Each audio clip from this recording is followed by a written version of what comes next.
why did you retire completely from sewing? That's where the hype is now. Okay. Uh, Oh, please, sorry, is it that you're making more money from the repairs? no, not really, not really, not really, because I discovered that sewing machine stuff is because initially I was into the repairs and all that. Then I moved into So, the sewing part. Then and I later moved back into the repairs. Then back to training others to come into the business. I left the sewing part because I realized that so many people are tripling into it, and it's good anyway. yeah, But the part that was lagging behind was the aspect of that repairs. repairs. Nobody really know the how lucrative that part is because you could go to an area and in a whole street you could find several sewing machines there. And one thing with me because it's kind of like it became my life. Whenever I see a sewing machine, the thing catches my attention. So and you just pick it up there. I can count machines as I'm walking on the street Wow. in a place. So when I saw that so many persons are just their machines are just down and I know that this is what I do. But the guys that are good in it, they are not really willing to teach persons that are coming into the business. They are And holding the the few idea. ones, yeah, they are holding it. And the few ones that are wanting to come into the business, they don't see any prospect in it, so they just let's do it for what we can get and all that. So I decided to say, okay, let me really focus on training people and let them see that this business is really lucrative. Wow, that's nice. And there's something you mentioned when we're communicating. You said you used to go with your father. Yeah, yeah, Yeah. yeah, yeah. Yeah, it's my, I learned this whole idea from my dad back then, late 80s to early 90s, because he was, he trained on that singer company Wow. then, back then.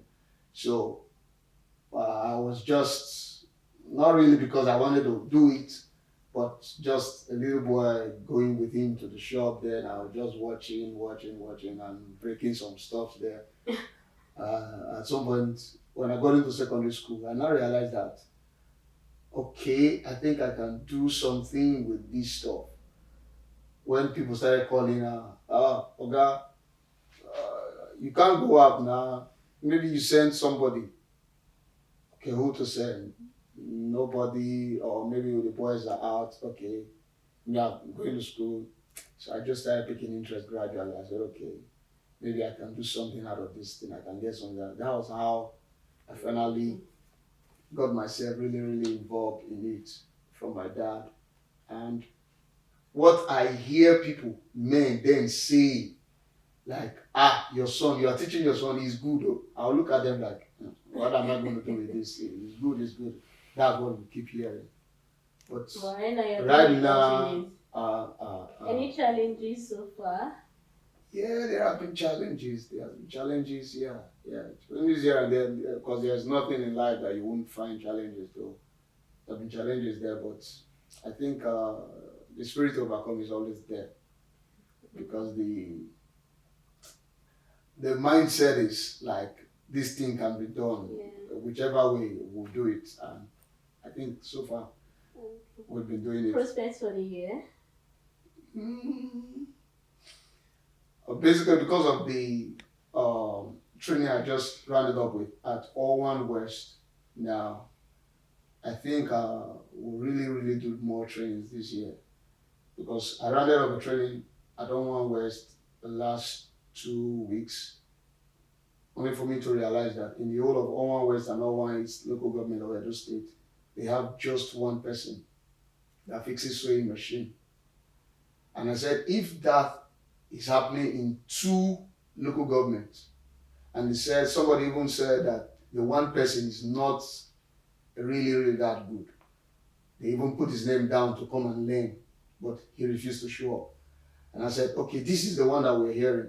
This is a local government. What about some part of the interiors that people are not even hearing of? I know definitely there are sewing machines. People keep giving out sewing machines and say, we are helping to for poverty alleviation and all that. But nobody's talking about how these machines have been taken care of.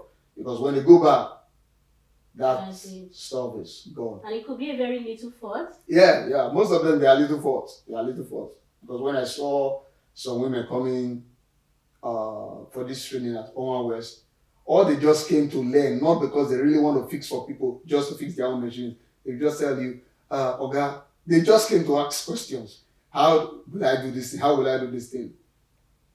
We just have to start teaching. And when we started then, at that location, they had to, one of the challenges I had was communicating with them, because most of them could not really relate with it. So we had to really calm down, as in bring it down home, teach them what the parts are called in the way they can understand it, not the way it is on the circular one. So I just had to do my best, and so much to do. Yeah, I know you're doing so good, because sometimes you get contracts from state government. We hope to get a little something from those contracts that you get. In 2 days, lesser than you will hear.